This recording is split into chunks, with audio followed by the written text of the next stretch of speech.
বারুইপুরে নাবালিকাকে ধর্ষণ খুন কাণ্ডে 3 দিনের মধ্যেই শুরু অ্যাকশন। পুলিশের গুলিতে এনকাউন্টারে মৃত্যু হয়েছে বারুইপুরের ঘটনার অন্যতম অভিযুক্ত প্রভাস মণ্ডলের।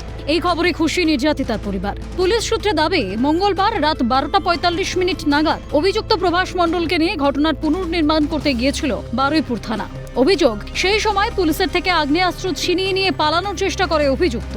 সূত্রের দাবি, পুলিশকে লক্ষ্য করে 1 রাউন্ড গুলিও ছোড়েন প্রভাস মণ্ডল। পাল্টা গুলিতে জখম হন অভিযুক্ত। বারুইপুর হাসপাতালে নিয়ে গেলে অভিযুক্ত প্রভাস মণ্ডলকে মৃত ঘোষণা করেন চিকিৎসকেরা। দাদা আমাকে ভরসা দিয়েছেন, আমাদের সম্পূর্ণ আস্থা আছে। মেয়ের দোষীর মৃত্যু সংবাদে খুশি বাবা। নাবালিকার বাবা বলেন, সরকারের উপরে, মুখ্যমন্ত্রীর উপরে আমাদের পুরো ভরসা আছে। সরকার যেভাবে কাজ চালিয়ে যাচ্ছে আমরা খুবই খুশি। পুলিশ না থাকলে আমরা এত এগোতে পারতাম না কোনোদিন।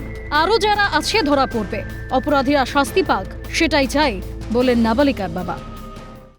পুরো রাস্তা আছে, সরকারের পুরো রাস্তা ভরসা আছে। সিএম কালকের কথা দিয়েছে সেভাবে উনি যেভাবে কাজ চালিয়ে যাচ্ছে আমরা খুব খুশি, অত্যন্ত খুশি। সিএম পুরো ফুল ভরসা আছে আমাদের, একদম পুলিশের উপরে পুরো ফুল ভরসা আছে।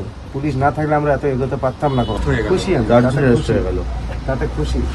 আরো যারা আছে তারা অ্যারেস্ট হবে, দোষীদের শাস্তি হোক, এটা কিছু কি। দাদাও এই জিনিসটা খুব মাথায় রেখেছে। দাদা আমার ভরসা দিয়েছে, দাদার ওর ফুল ভরসা আছে। ওর যে সিএম আছে না, ওনাকে দাদা বলে আমরা সম্মান করি। দাদা ফুল ভরসা দিয়েছে, ওনার ওর ফুল বিশ্বাস, আশা, ভরসা সব আছে।